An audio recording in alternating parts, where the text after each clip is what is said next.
Jaya Radha Madhava Kunja Bihari Jaya Radha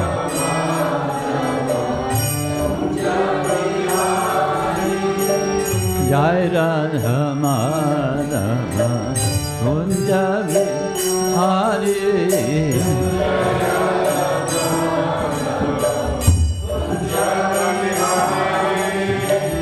Gopi Jana Vallabha Girivardhari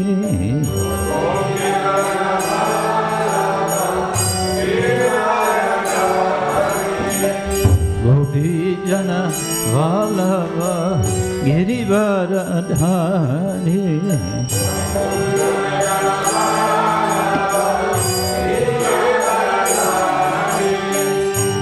Yashodanandana Braja Janaranjana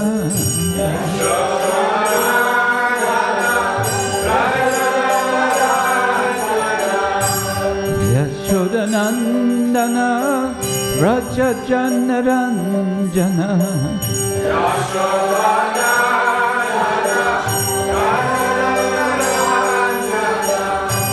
Yamuna Tiravana Chari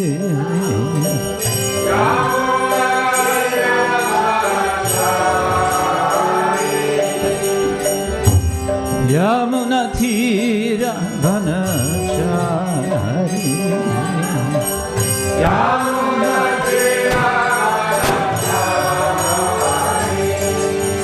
Jaya Radha Madhava Kunja Bihari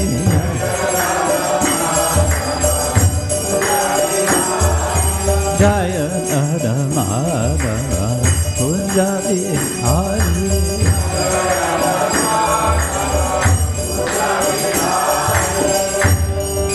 Gopi Jana Vallabha Girivardhari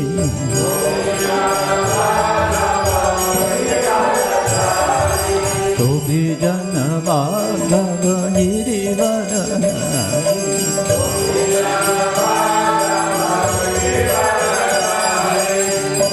Yashodanandana Braja Janaranjana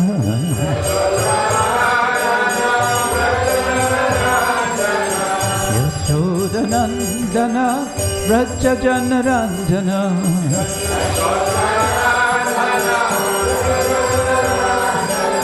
Yamuna Tiravana Chari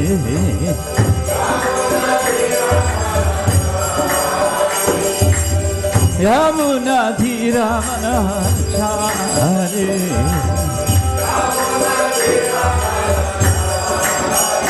Hare Krishna, Krishna Krishna, Hare Hare Hare Rama, Rama Rama, Hare Hare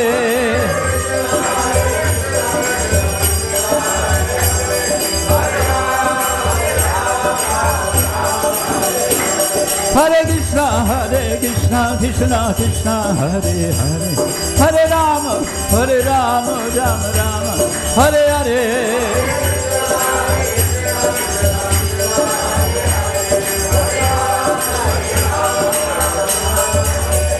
Haribo, Haribo, Haribo, Goda Haribo.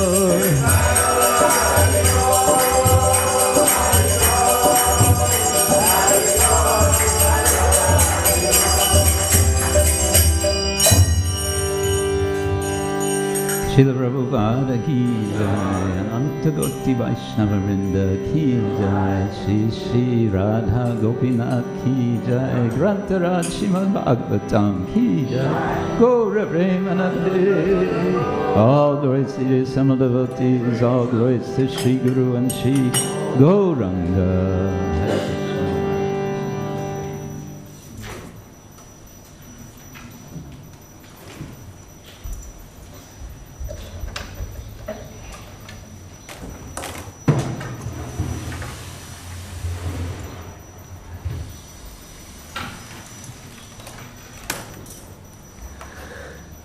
Hare Krishna.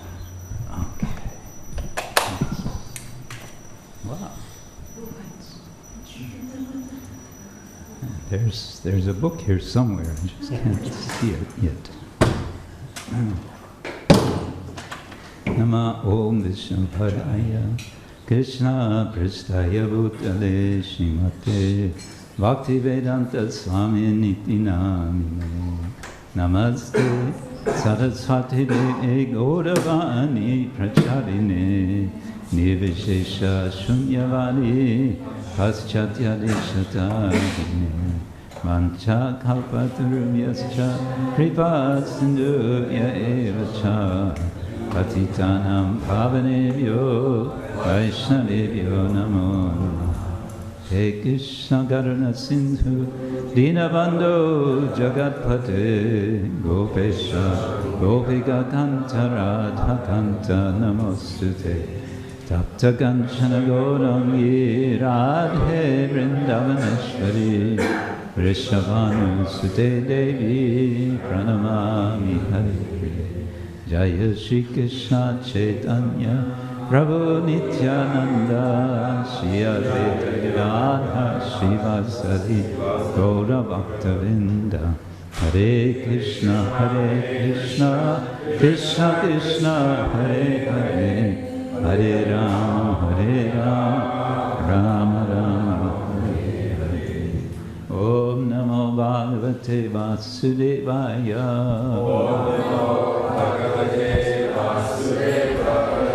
Om Namo Bhagavate Vasudevaya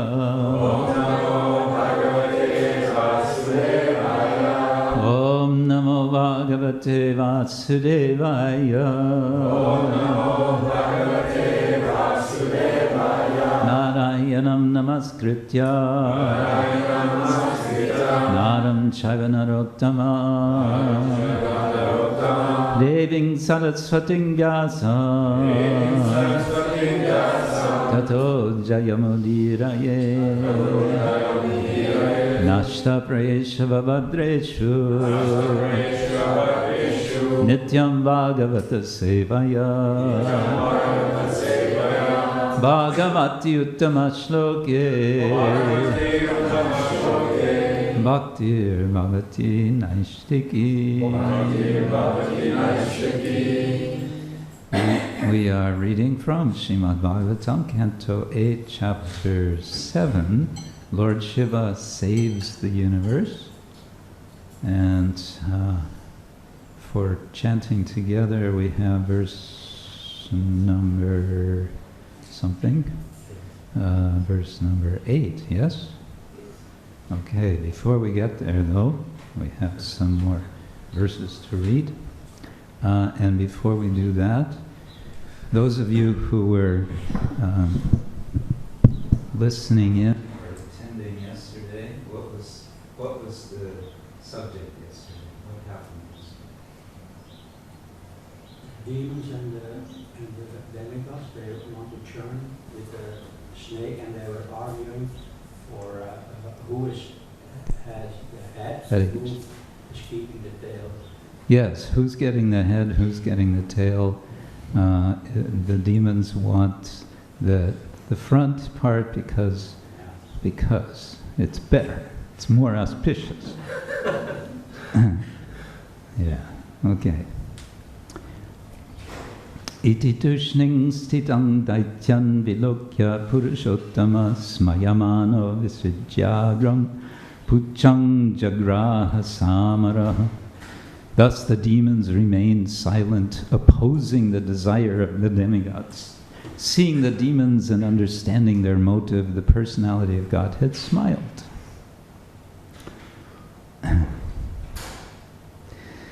Without discussion, he immediately accepted their proposal by grasping the tail of the snake, and the demigods followed him. Why would the Lord smile in this circumstance, do you suppose?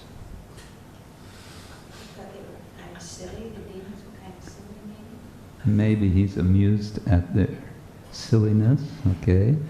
He's always smiling. He's always smiling. Okay. Well, as it also of soup, he starts vomiting fire and smoke from the front. So he knows in advance. Ah, yes. Maybe all three of these reasons, right? Kritasthana vibhagastha evam kacchapa mamantu paramang yatta amritartam payonidim. After thus adjusting how the snake was to be held, the sons of Kashyapa, both demigods and demons, began their activities, desiring to get nectar by churning the ocean of milk. So they have a definite motivation, and you can say they have a common motivation, which is amrita artha, the aim of getting amrita.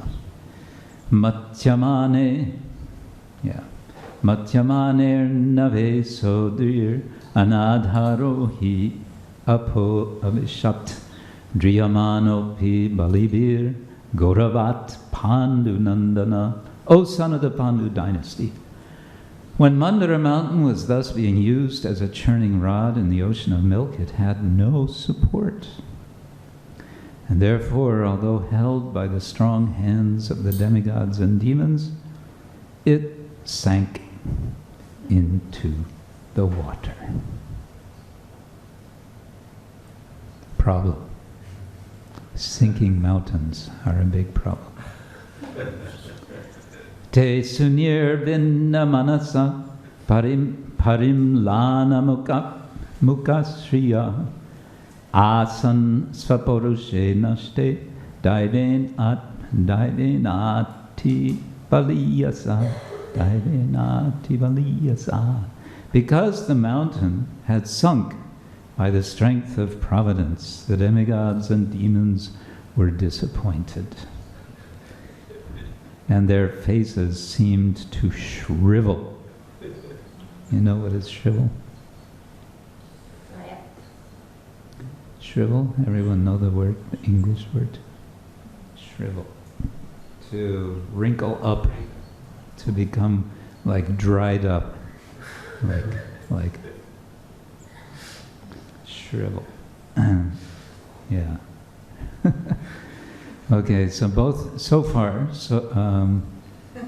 there's a common feeling here, right? The demons and the demigods are, first they want to churn, okay, let's go, amrita artam, but then it's sinking, and then, parimlana mukha.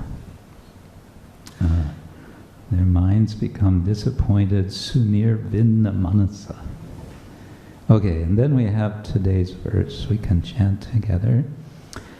Vilokya vighneśa-vidhiṁ tadeśvaro. Vilokya vighneśa-vidhiṁ tadeśvaro. Vilokya vighneśa-vidhiṁ tadeśvaro. Vilokya vighneśa-vidhiṁ tadeśvaro. Duranta-vīryo vitathābhisandhiḥ.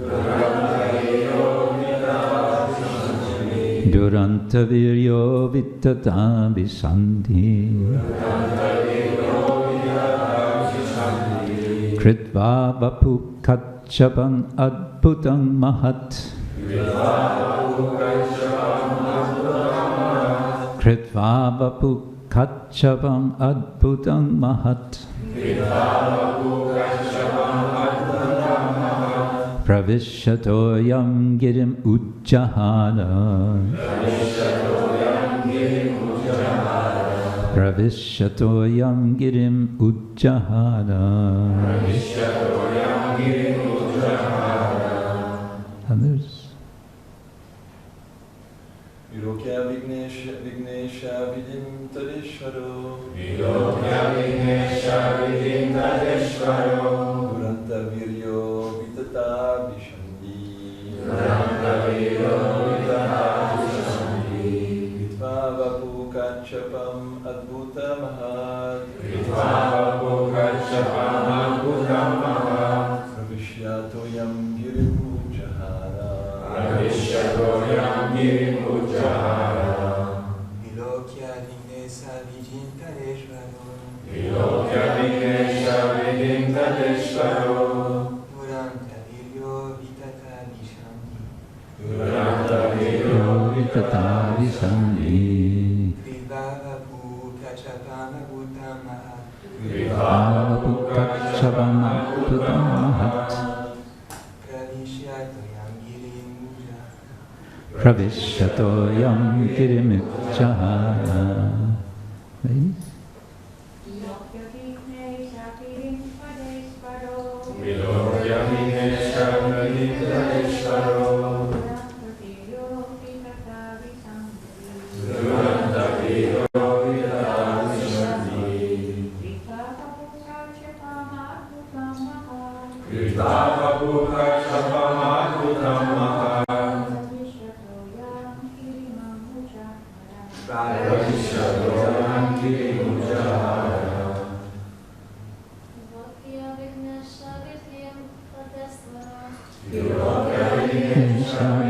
tadeśvaro.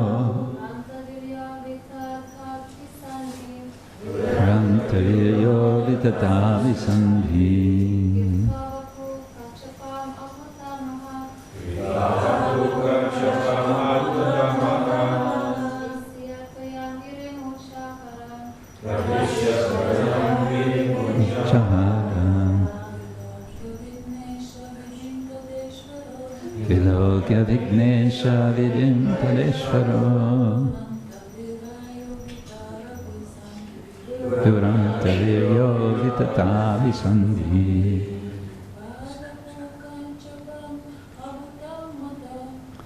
kṛtvā vapuḥ kacchapam adbhutam mahat.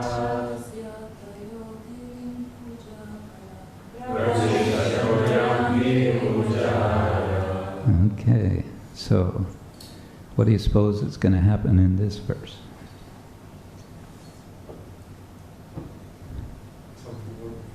Huh? Kurma.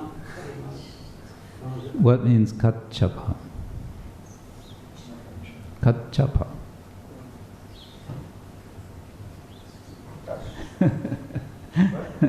Manu, what does it mean? Tortoise. Yes, tortoise, okay. Okay, kṛtvā vapuḥ kacchapam adbhutam mahat. Praviśya toyaṁ. Praviśya, anyone know what praviśya means? Those of you who are not looking at your devices. It has to do with inside. Vish means to enter, so praviśya, having entered. And toya, what does toya mean? Water. Yeah, so having entered the water, right? And who's entering the water here, do you suppose? The kacchapam, right? Okay, praviśya toyaṁ, and then girim, what means girim? Mountain, and ujjahāra, lifting, yes, jahāra. Okay, that's enough word for word. Translation purport by His Divine Grace, A.C. Bhaktivedanta Swami, Srila Prabhupada Ki Jai. Translation: seeing the situation that had been created by the will of the Supreme, vilokya means observing, seeing, the unlimitedly powerful Lord, duranta-vīryo, unlimitedly powerful Lord whose determination is infallible, vitathābhisandhiḥ, took the wonderful shape of a tortoise, entered the water, and lifted the great Mandara Mountain. Please repeat. Seeing the situation, that had been created, by the will of the Supreme, the unlimitedly powerful Lord, whose determination is infallible, took the wonderful shape of a tortoise, entered the water, and lifted the great Mandara Mountain. Purport: here's evidence that the Supreme Personality of Godhead is the supreme controller of everything. As we have previously described, there are two classes of men, the demons and the demigods, but neither of them are supremely powerful. Everyone has experienced that hindrances are imposed upon us by the supreme power. Have you experienced this? The demons regard these hindrances as mere accidents or chance. But devotees accept them to be acts of the Supreme Ruler. Yes. What does it say in 16th chapter Gita? Asatyam apratishthante jagadahura nishvaram aparasparasambhutam kim anyat kama haitukam. This is the philosophy of the demons in a nutshell. Asatyam, unreal, apratishtham, no foundation. Jagat ahur, anishvaram, they say there is no Lord of the universe. Aparasparasambhutam, it arises by parasparam, by interactions. Kim anyat kama haitu kim. What else but kama is the hetu, the cause. So Prabhupada's referring to that. When faced with hindrances, therefore, devotees pray to the Lord. Do you want to know how they pray? Here Prabhupada says, Tate nukampan susamikshamano bunjana evatma kritang vipakam. You know this verse? Yeah. How does it go, the rest of it? Kṛtvā favurvir vidadang namaste jiveta yo mukti pade sadayavak. Very good. Devotees endure hindrances, accepting them to be caused by the Supreme Personality of Godhead and regarding them as benedictions. Benedictions, oh my God. Yes, that's what Prabhupada says. Benediction. Huh? What? Hare Krishna, yes. Demons, however, being unable to understand the Supreme Controller, regard such hindrances as accidental. Here, of course, the Supreme Personality of Godhead was present personally. It was by His will that there were hindrances, and by His will, those hindrances were removed. The Lord appeared as a tortoise to support the great mountain. What a religion. We worship God as a tortoise. Kshiteriha vipulatare tavatishtati prishte. The Lord held the great mountain on His back. Keshavadrita kurma sharira jaya jagadisha hare. Shishirada Gopinath ki jai. Dangers can be created by the Supreme Personality of Godhead, and they can also be removed by Him. This is known to devotees, but demons cannot understand it. So ends Prabhupada's purport. Mukam karati vachalam pangum lange te girim yat kripa tamaham vande shigurum dinataharanam.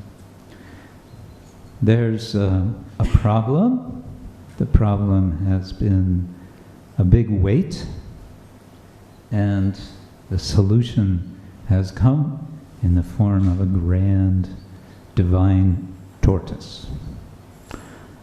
Let's think for a moment about weightlifting. This is an interesting subject in part because of the festival that's coming up in a few days, Govardhan Puja. There's also some weightlifting going on in that pastime, yes? Krishna, the original weightlifter. Do we have any weightlifters here? No weightlifters? Really? Really? Okay. Yeah. I don't know what the world record is. Probably a few hundred kilos.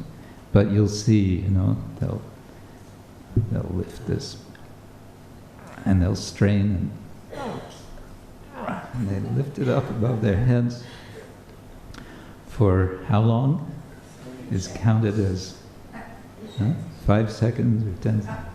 And then and they're done, right? And then they can get noted in the Guinness Book of Records. I lifted 300 kilos for 10 seconds. Let's think about burden. The idea of burden. You know this word, burden? Heavy weight. A heavy weight, okay. So let's do a little bit of free association. What do we think of when we think of burdens?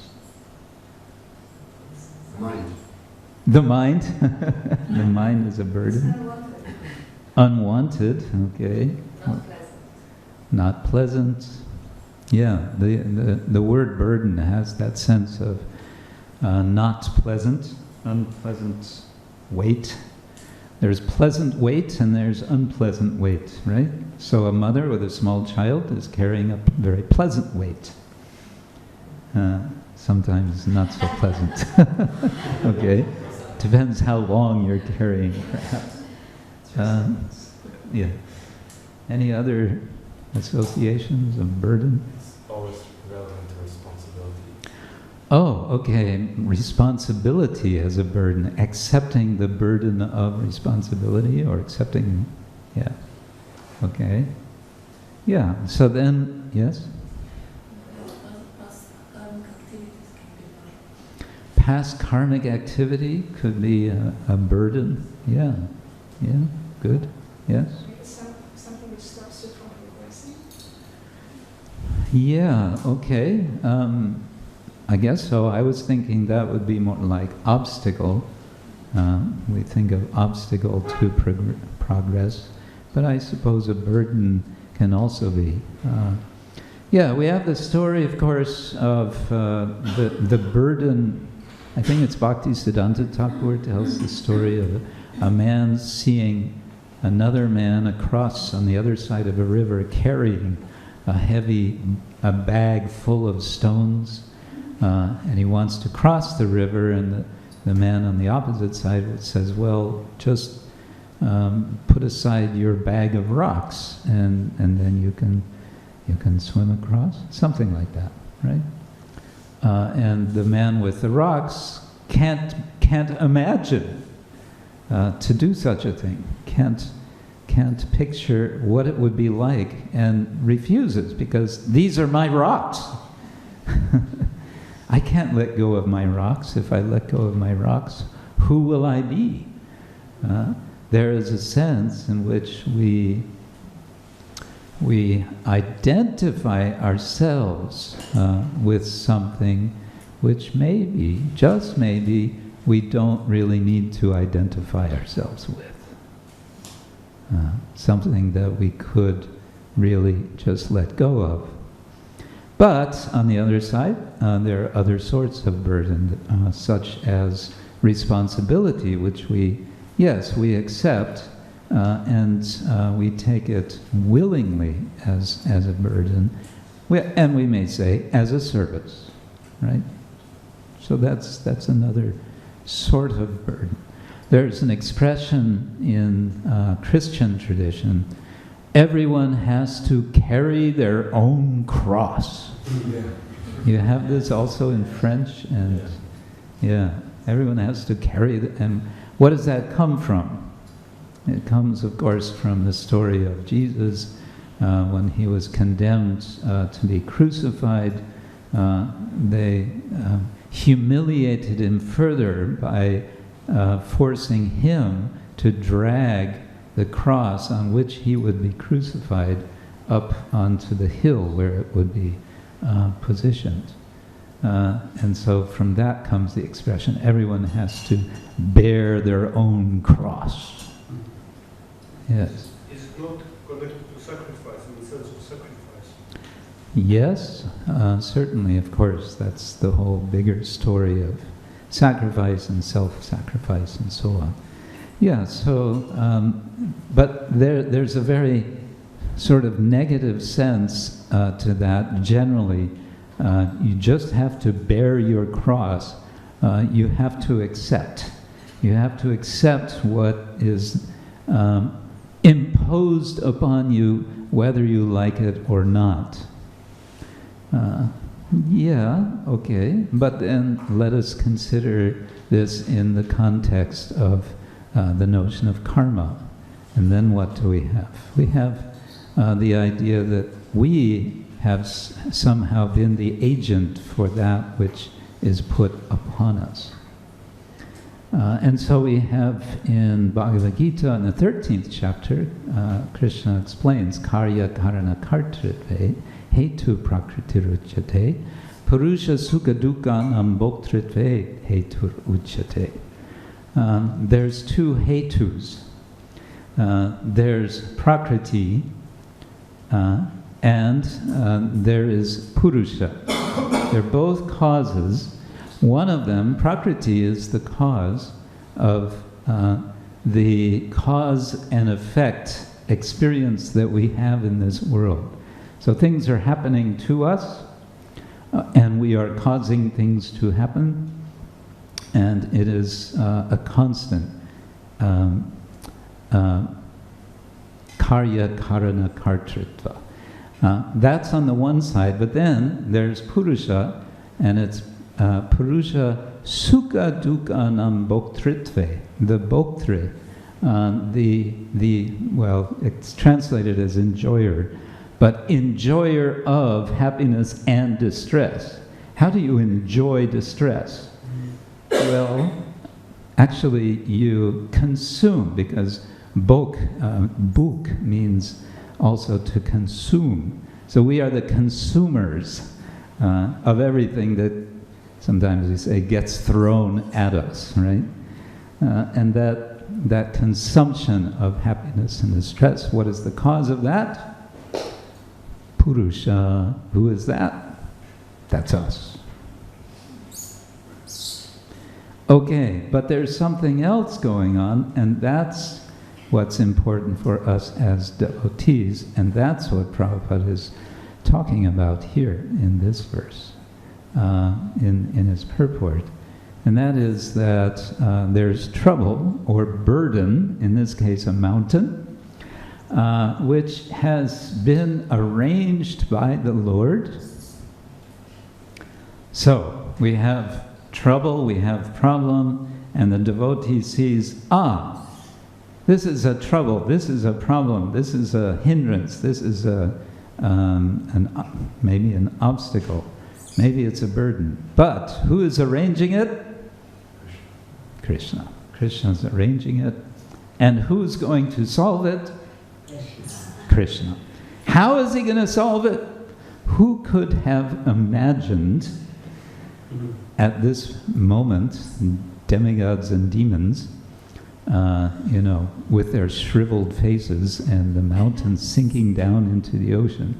Who could have imagined that kacchapa rupa would appear?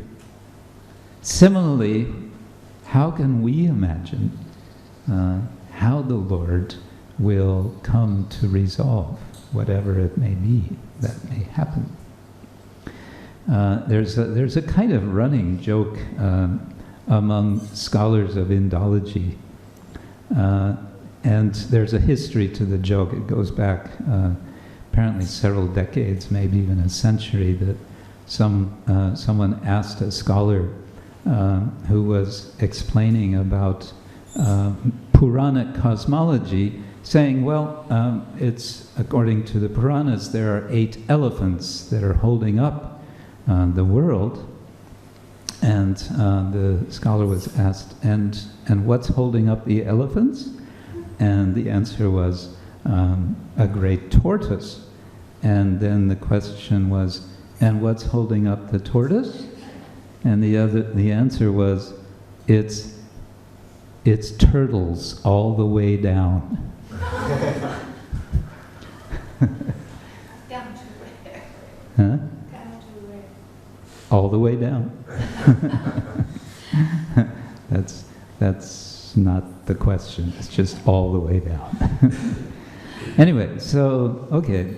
So then we have this understanding that the Lord solves, and we don't know how He's going to solve. We cannot anticipate. It could be a surprise. Kacchapam adbhutam. Adbhutam means wonder, right? Now, there's one word here, avitatha, which Prabhupada translates as infallible, and the context here is that the Lord is infallible, and so this arrangement that He has made, which we experience as trouble, is as it should be. It's not only as it should be, but for the devotee, it's quite acceptable. The devotee accepts tate anukampam susamekshamana bunjana evatma kritam vipakam. He or she patiently waits hridvakvabhurvir vidadang namaste, and offers obeisances with the heart, with the words, and with the body. Well, but this word avitatha, I looked it up, and it can mean not false, and it can also mean favorable. So that which seems unfavorable can actually be favorable. And perhaps another example of a very different and yet similar situation is the rasa dance, when the gopis come and then Krishna, and they're dancing for a short time, and then what happens? Krishna disappears, and then the gopis are so much in distress, and when Krishna reappears, then what happens? Then there's a discussion. The gopis are kind of challenging Krishna. What sort of a lover are you, basically? But it's a kind of gentle questioning, because at the same time, they're extremely happy that Krishna has returned. And this returning of Krishna, of course, has been, the whole experience has been transformative, which was the whole purpose of Krishna disappearing. And so the experience of the gopis in that experience, in that situation, is that what has happened is avitatha, it is favorable.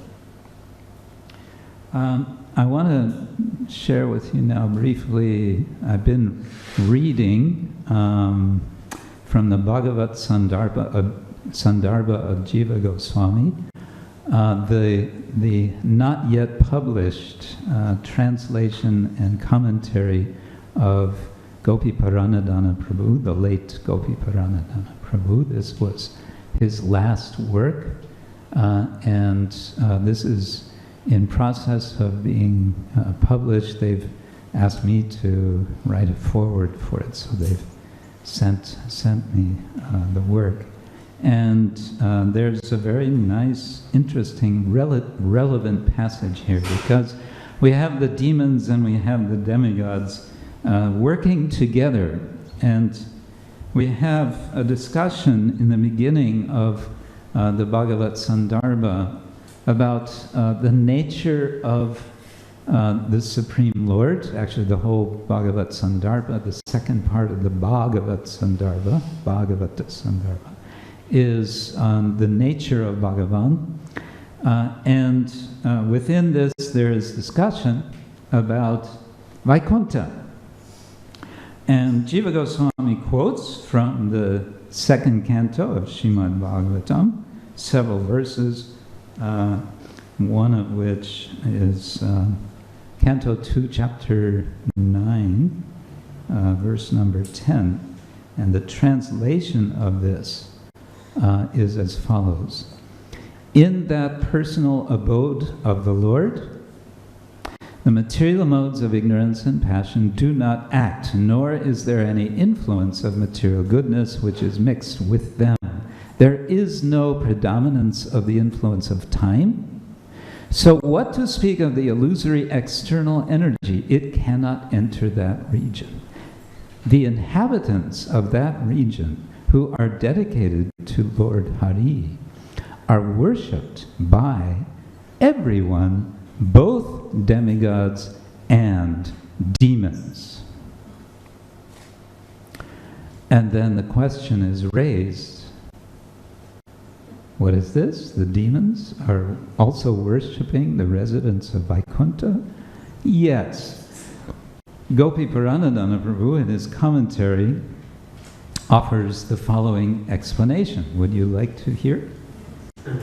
He says, but one might wonder how it is that demons, avowed enemies of the servants of God, worship Narayan's servants. In the case of the demons, the word archita, in that verse just quoted, can be understood as referring to ritual worship which cannot compare to pure devotional service.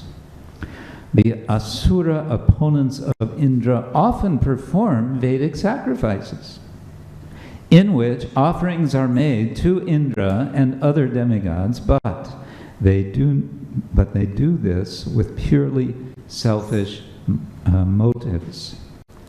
If the demons can flatter their enemies for their own benefit,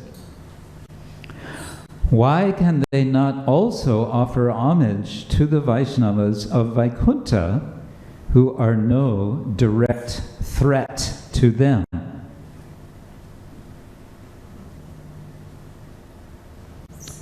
The residents of Vaikuntha, they're not a threat to the demons, so okay, we can worship them too, why not? Maybe it'll benefit us if we worship them also. So that kind of motivation is there. But the point I want to make is that this whole section of the Bhagavad Sandarbha is elaborating on how the spiritual world, which is 3/4 of reality, according to the Rigvedic hymn, Etavanasya mahima atojaya gungscha purusha pado osya vishvabhutani tripadasya mritam divi. Tripad, the spiritual world, is 3/4. How it is expansive in wonderful ways, adbhutam. And so, when the Lord comes into this world, what is he doing? Don't be surprised if you get a surprise. That's what the Bhagavatam is suggesting here. The spiritual world is a surprise just waiting for us, and of course, when we enter into the spiritual world, then nava rasa. It's all good news, and it's all new news that's happening there. Hare Krishna, Krantaraj, Srimad-Bhagavatam ki. Questions, comments about tortoises, about burdens? Yes. Well, I just think also like people who are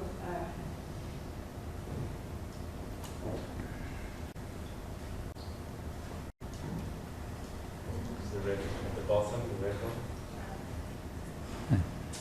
I think we need people this. who Mayavadis, they also look like they're worshipping like exalted personalities. Maybe would they be included in that category now? Oh, yes, Mayavadis. Boo.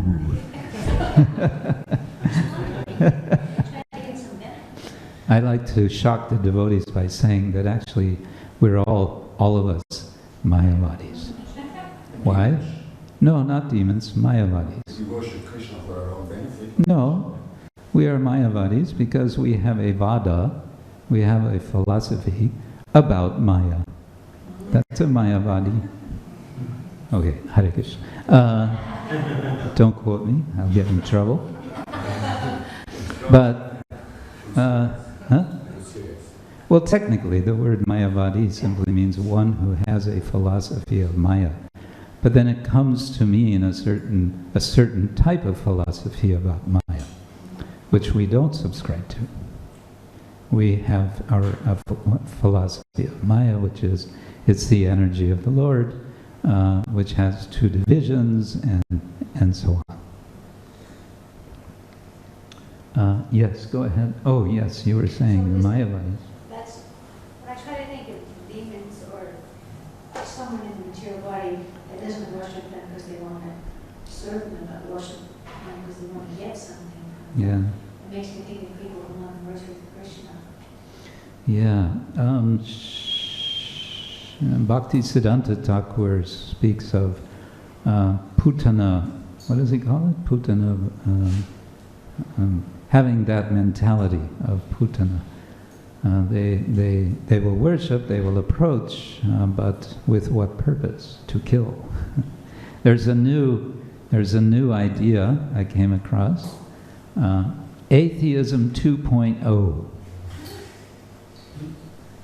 Atheism 2.0 says that we don't believe all that stuff about God, but there's a lot of good things about religion, and we shouldn't throw the baby out with the bathwater. There's a lot of good things that religions do, so we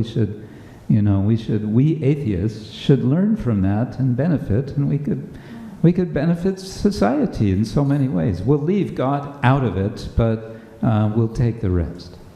It's like a cartoon. There was this one picture cartoon. It's the front of a church, and the people are leaving the church, and the priest is standing at the doorway, greeting everyone and saying goodbye to everyone. And then one man is shaking the priest's hand and smiling, and the caption is, he says, "Very good sermon, Father. Very good sermon, Father. Except for all that stuff about God."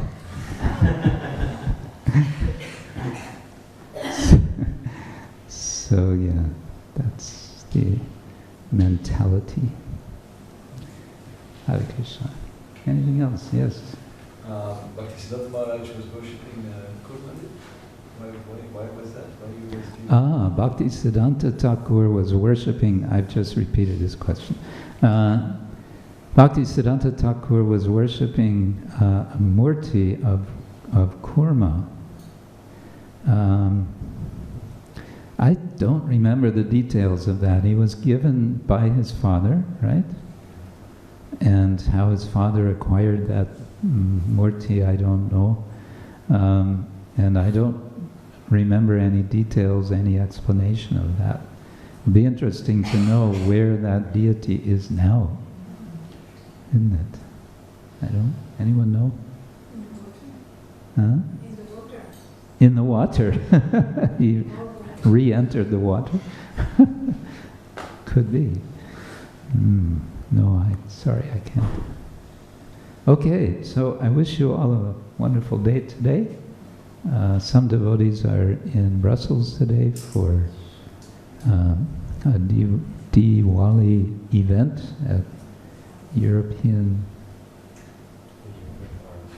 at the Parliament, European Parliament. So I guess we'll hear about that. They're bringing back 60 guests tonight. 60? Yes, so they'll all be here tomorrow. Right, okay. And then I understand there's a program here with them in the community hall. Yeah. No. They're all. Not after they come here. We're going to transform them all. Radha Gopinath will transform them. Grantaraj Srimad-Bhagavatam ki, Srila Prabhupada ki, Gaur Premanande. Krishna Kshetra Swami ki.